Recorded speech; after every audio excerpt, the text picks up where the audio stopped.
Vou passar alguns recados para os irmãos. Feliz sábado. Amém. O primeiro deles é o seguinte: lembra que a gente tinha falado sobre fazer uma evangelização do grande conflito? E a minha vontade, eu nem sabia, e depois eu descobri que isso estava numa dos escritos da White, que o desejo dela, que Deus tinha colocado, é que cada casa desse mundo tivesse um grande conflito nas mãos. Eu não sabia disso, viu, irmãos? Isso foi algo que Deus tinha colocado no meu coração. E já trabalhando nisso espiritualmente, através de oração, me veio o nome do seu Carlos. O seu Carlos é o adventista. Porque a princípio eu pensei, eu vou entrar em contato com a casa publicadora, né, que é deles, e ver o que se pode fazer para que a gente pudesse ter acesso a esses livros, como a quantidade seria muito grande, num valor menor. Mas eu colocando isso em oração com o Senhor, ele me lembrou do seu Carlos, eu liguei para ele, e eu expliquei o que Deus tinha colocado. Eu ainda falei para ele: olha, seu Carlos, nós não somos adversários na obra, nós somos aliados, porque a gente crê na mensagem que não é da igreja adventista, foi dada para ela e dada a nós também. E eu queria saber como que funciona para vocês conseguirem esses livros, como que é feita, vocês têm alguém que vocês se reportam diretamente, vocês pagam por esses livros, como funciona? E ele falou que algumas evangelizações a própria casa publicadora concedia. Então, cada pastor de cada congregação deles fazia uma avaliação da quantidade de livros, então eles passavam a publicar e recebiam os livros de graça para evangelização. No último ano foi cobrado R$1 por livro. Eles tinham solicitado 3 mil livros para Guaíra. Eu falei: então, seu Carlos, só que a gente não é igreja adventista, nós não estamos ligados, e como eu poderia estar conseguindo esses livros? Então ele iniciou aí uma intermediação para ver se ele consegue para a gente alguns livros nesse mesmo padrão que eles conseguem, né? Ele falou: quantos você gostaria mais ou menos? Eu falei: eu sou Carlos, é o que eu falei, eu queria um livro por residência. Ele falou: nossa, essa quantidade é um pouco difícil de conseguir, porque eles fazem um planejamento anual. Então, por exemplo, já está rodando a quantidade de livros para essa evangelização, para essa campanha que começa o ano que vem. Até esse ano eles estão terminando uma evangelização e o grande conflito começa a partir de 2023. Então eu queria pedir a vocês que orassem, por isso que eu falei: Deus, se esse negócio veio do Senhor, se é teu, certamente o Senhor tem portas para abrir, caminhos para fazermos guiar por ele. E o nome do seu Carlos não veio, eu não estava lembrando do seu Carlos. Então, e aí a gente fez uma conta mais ou menos por alto. Ele falou: eu acho que 10 mil livros eu consigo para você. E eu já fiquei grata ao Senhor, porque a gente começa a ter assim um caminho a seguir. E aí, orando hoje pela manhã, eu disse assim: bom, Deus, então nós não vamos poder fazer pelo correio, porque se são 10 mil santos do Senhor preparados para receber, são 10 mil pessoas que o Senhor tem. E aí nós precisamos começar uma oração, porque aí nós vamos precisar ser completamente dirigidos para onde ir. Essa semana eu fui levar o João Vitor ele tem um posto de saúde, uma parte do estudo é prático no posto de saúde lá dos predinhos lá embaixo. E eu fui levá-lo lá e eu cheguei lá, vocês sabem como que é, né? Parece um bichão, a céu aberto, é uma coisa bem desagradável, assim. Eu olhei tudo aquilo, assim, porque a gente sabe, eu fui para o Egito é isso, céu aberto, mas às vezes a gente, no nosso mundinho aqui, a gente se esquece ou acha que isso não existe. E aí, na volta, eu comecei a orar e falei: Senhor, quantas essas pessoas devem ser carentes? Eu não estou falando carente de pão e de água no sentido literal, mas da verdade. E eu queria muito que pudesse ter um outdoor por aqui, né, para poder chegar até essas pessoas. E Deus começou a me sensibilizar. Então nós vamos precisar orar, porque se nós conseguirmos 10 mil livros, nós temos que receber a direção exata de onde ir. Não é assim: vamos dividir a igreja, tantos vão para cá, tantos vão para lá, tantos vão para cá. Nós vamos ter que entender o que é a obra do Senhor, onde Ele quer alcançar, onde Ele já está preparando, para que a gente não faça uma obra que depois, ao ser provada pelo fogo, é queimada. Então eu peço, irmãos, isso é sério, tá? precisa ser colocado em oração.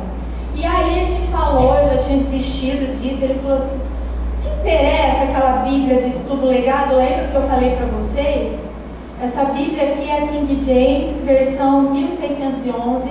Aí ele até coloca assim, eu não sei como tem um grupo de dissidentes. Dissidentes são, em outras palavras, os rebeldes contra a igreja adventista. E eles conseguiram acesso a essa Bíblia. Essa Bíblia ela é original e imexível. E eles colocaram nessa Bíblia os comentários da White, de cada versículo que eles achavam oportuno ter. Então essa Bíblia é muito tremenda e quem quiser tê-la, ele não tinha vários exemplares, ele tinha somente 3. E o Marcelo aí tem um contato, né, Marcelo? Aí quem quiser entre em contato com o Marcelo entra em contato. Eu sinceramente, Laura, gostaria que nós usássemos a igreja toda essa Bíblia. Hoje eu acompanhei o culto todinho por ela, não está, os textos que foram lidos não estão diferentes, assim, uma palavra ou outra, mas assim, muito semelhante, mas os comentários, bom, os que a gente leu, eu não li a Bíblia toda, né, mas eu tenho isso no meu coração, que esta fosse a Bíblia oficial da Igreja Amor de Cristo. Para isso, eu preciso que os irmãos se disponham em estar comprando essa Bíblia, tá? Coloco aí, eu só vou poder fazer essa troca quando todos concordarem e tiverem uma em mãos. Não vou fazer isso sem que a igreja toda esteja unida nesse mesmo propósito, tá? Aconselho que comprem. Outra coisa que Deus me levou à oração essa manhã é a questão dos outdoors. Não sei se vocês já perceberam, no Barretos 2, os que foram colocados na festa do peão continuam lá. Aqui em frente à Unimed, continua lá. Na 7.1 do Marcos 1.15, continua lá. E na 18 tem um que fala sobre o Êxodo 31.17, certo?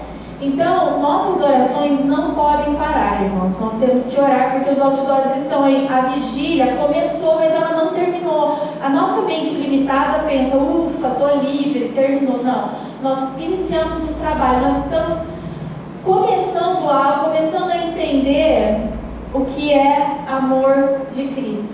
Ele engana, se a gente achou, né? A gente começou e falou, tem um tempo, vou fazer o jejum.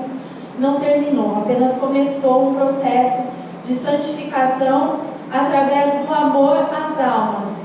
E uma outra coisa que Deus pediu para que eu colocasse para vocês é o seguinte: nós efetuamos o pagamento dos outdoors de lona para serem vinculados na cidade de Barretos. Mas nós precisamos estar orando pela Miriam e pelo Fábio, que é o marido. Por quê? O Fábio, ele não acredita nessa mensagem que nós estamos aí veiculando. E é difícil, ele não foi contra, muito pelo contrário, Deus usou a vida dele para nos abençoar financeiramente. Mas o diabo não vai ficar sentado e deixando a coisa correr, ele vai tentar interferir de algum modo, colocando esses outdoors em lugares, são muitos pontos que a Miriam tem. E ela até me disse, olha, Deus me disse que eu tenho que veicular esses outdoors em todos os meus pontos, todos os pontos que eu tenho. E depois que eu andei por lá, quando fui levar o João Vitor, eu entendi que alguns pontos tem que ter, mas eu não sei quais. Eu não sei o que Deus tem. A sabedoria de Deus é infinitamente mais elevada, assim como os céus estão acima da terra. E não é simplesmente pagar e deixar a coisa rolar. Nós precisamos orar para que Deus tenha, para que a mente desse casal seja totalmente governada por Deus. Porque pode acontecer, irmãos, de começar a ter, nós estamos pagando, só que um preço bem abaixo do que as outras pessoas pagam. E Satanás pode entrar aí sim e dizer, e ela começa a colocar os outdoors em lugares que sobrem. Então são coisas graves que Deus quer ver a nossa valentia em oração, em jejum, saber o quanto realmente nós temos nos importado por essas vidas, qual é o sacrifício vivo, santo e agradável que nós estamos disponíveis a estar fazendo. E outro recado a respeito disso também, a Marcela começou um jejum aí, né, Marcela? E ela veio me dizer que Deus colocou no coração dela a importância de estar estarmos unidos em oração, não só na nossa rotina diária, mas que a igreja precisava pelo menos estar um dia em oração nesse propósito. Então, eu fui orar e eu pensei assim, gente, essa mensagem não veio do diabo. Você acha que o diabo vai mandar a igreja estar unida um dia na semana com o propósito de evangelizar? E assim, Deus é tremendo, porque Ele usa quem Ele quer. E a gente tem que estar sensível para ouvir a mensagem e aceitar. E aquilo, quando eu fui dizer, aí Deus ainda falou assim, acho que você não precisa nem me perguntar isso, né? Eu falei, é ridículo perguntar se isso vem do Senhor, se o Senhor quer isso. E eu achei muito tremendo, e eu acho que a gente deveria, como igreja, escolher um dia para que nós fizéssemos uma vigília durante a noite, um dia na semana, com o propósito de evangelizar para que as pessoas possam chegar a esse alcance. Isso de um modo contínuo. Aí eu vou deixar vocês pensarem a respeito disso. E na quarta-feira a gente faz uma votação para saber qual seria esse dia escolhido, mas a gente faz uma oração, tá? Não é assim, eu acho que tem que ser esse dia, eu acho que tem aquele. Vamos orar. Senhor, qual é o dia que o Senhor tem? Unifica nos corações, para quando a gente for colocar isso em pauta, todo mundo tenha a mesma posição a respeito desse dia, ou pelo menos a maioria. Tudo bem? Então, quarta-feira a gente já estabelece esse dia, a gente começa esse propósito com um dia para começar, sem dia para terminar. Tá bom? Que Deus abençoe vocês.